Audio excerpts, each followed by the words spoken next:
She reached out po to my office dahil ayon sa kanya, wala siyang kamalay-malay na siya ay sinama bilang incorporator ng Hongsheng.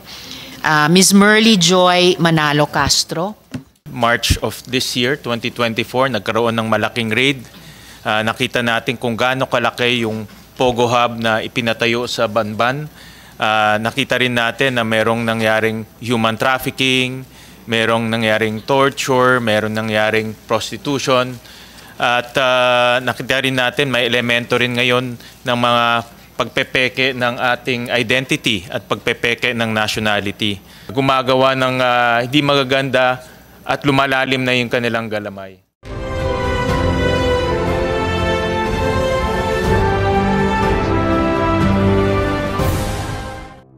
At this point, I want to present one of the individuals charged for human trafficking, a supposed co-incorporator of Hongsheng. She reached out po to my office dahil ayon sa kanya, wala siyang kamalay-malay na siya ay sinama bilang incorporator ng Hongsheng. Ms. Merly Joy Manalo Castro. Ms. Castro, salamat po sa pagdalo nyo rito sa hearing natin. Ms. Castro, sa SEC registration po ng Hongsheng, incorporator po kayo ng kumpanya. Ano pong alam nyo tungkol sa illegal operations ng Pogo na ito? Wala po, ma'am. Wala kayong alam sa illegal operations ng Pogo na ito? Wala po. Wala nga po akong idea kung ano po yung Pogo. So, anong alam nyong operations dapat o negosyo dapat ng Hongsheng? Actually, wala po talaga akong idea. Nung napadalan lang po ako ng letter, nung unang invitation, kasi dahil hindi ko naman po kilala yung company nakalagay doon, nag-search po ako nung gabing yun. At the same time po, doon ko po nalaman lahat ng information about sa company. And then po, nag-email po ako doon sa latter part ng letter na may email address na hindi po ako makakarating that time po kasi nga po, may trabaho din po ako. So, hindi nyo kilala yung Hongsheng na kumpanyang iyan? Hindi ko rin po alam kung saan papunta, kung ano po yun. Wala po akong idea kasi po, trabaho-bahay lang po ako. So, paano nyo nakilala yung ibang co-incorporators ninyo? Sino po sila? Nalaman ko lang po kasi yung mga pangalan nung lumabas ng Friday night.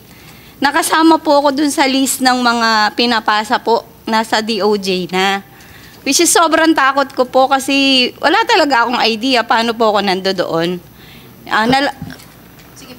Nalaman ko lang nga po kasi nung unang letter nyo, tapos may sumunod po kasi letter from BIR, closure daw po ng Hongsheng. And pumunta po ako sa BIR to inform them na wala akong ipapasang papel kasi hindi po ko connected. Ang sabi po sa akin doon, gumawa daw po ko affidavit para na ma-identify na hindi po ko kasali doon. Tapos po, inood lang ako nanood ng balita and inaalam ko lahat kung ano po yung company, kung ano po yung inuikutan ng company kasi wala nga po akong idea.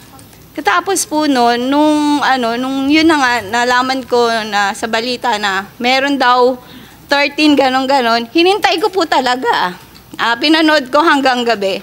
Nung ilabas po sa balita, yung mga kasali, nabasa ko po yung pangalan ko, hindi na ako So, paano kayo nakuha bilang co-incorporator? Kasi, at saka sa Articles of Incorporation ng Hongsheng, may pangalan at signature ninyo. Sinasabi nyo bang fake yung signature na yon? Wala po kasi akong pinipirmahan na kahit anong papel po. Actually, wala akong alam kung paano ng corporation. Kasi wala naman po akong kakayahan para magtayo ng corporation. So, alam nyo ba kung paano kayo nakuha bilang di umanong incorporator niya? Wala po akong idea. And so, sinasabi nyo, yung signature nyo daw, di umano, dun sa Articles of Incorporation, ay fake. Opo. Okay. Ms. Castro, meron po kaming kopya nung signature ninyo at TIN number ninyo. Opo. Pwede, naku, tatanungin ko muna sana kung okay lang bang i-flash. Okay lang bang na-flash na pala namin? Okay lang po ba? I apologize. Tatanungin ko dapat sa iyo. Ngayon, napakabilis naman ang signal natin. I apologize. Okay lang po ba na na-flash po natin? Okay. Salamat po. Papakita ko din yung nasa SEC documents ng Hongsheng. Magkapareho po ba?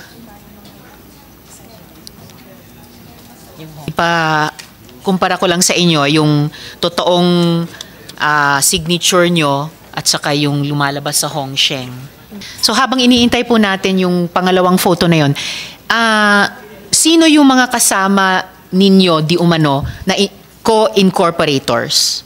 Ayon po dun sa nakita kong list nung nilabas po nung 21, si Telma Laranan po, yung kilala ko, si Rowena Evangelista, at saka si Rita Iturralde po. At paano mo nakilala itong sina Telma, Miss Rowena at Miss Rita? Paano mo sila nakilala? Way back po kasi 2018, nasa bayan po ako ng Concepcion nakatira dahil may computer shop po ako doon. Namamalengke po ako. Kahit hanggang ngayon, nakikita ko naman sila.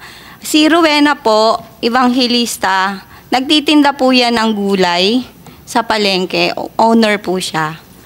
Tapos po si Telma Laranan po, nagtitinda lang po ng almusal sa umaga, sa palengke rin po. Tapos si Rita Iturralde po, nakikitinda ng mang inasal na parang, pero hindi, yung ihaw-ihaw po na inasal sa bayan din po ng Concepcion. So, bukod po sa inyo, na nagulat na lang na charge na kayo bilang di umanong incorporator ng Hongsheng, mayroon pa kayong kilalang tatlong babae, sina Ms. Rowena, Telma at Rita, na pare-parehong nagtitinda sa palengke. Si Ms. Rowena nagtitinda ng gulay, si Ms. Telma nagtitinda ng almusal, at si Ms. Rita nagtitinda ng ihaw-ihaw. Isinama din po sila bilang di umanong incorporators ng Hongsheng.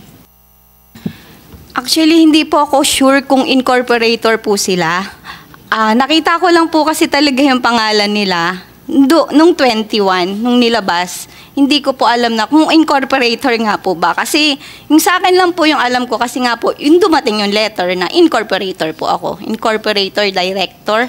Yun po yung nakalagay sa letter. So, balik lang ako sa DOJ, iyakat. Paano po ito, Yusek? Chinarge po sila ng non-bailable crimes. So, ano po yung nakikita ninyong susunod na scenario na mag-materialize or dapat mag-materialize? Ongoing pa naman, Madam Chair, ang preliminary investigation. So, karapat-dapat lang na humarap sila doon sa preliminary investigation na igaganap sa DOJ at ibigay nila ang kanilang panig. So, ito ang mga sinasabi nila at sana dapat mapatunayan nila yan at hopefully ma-convince nila ang prosecutor na hindi siya isama doon dadalhin sa korte.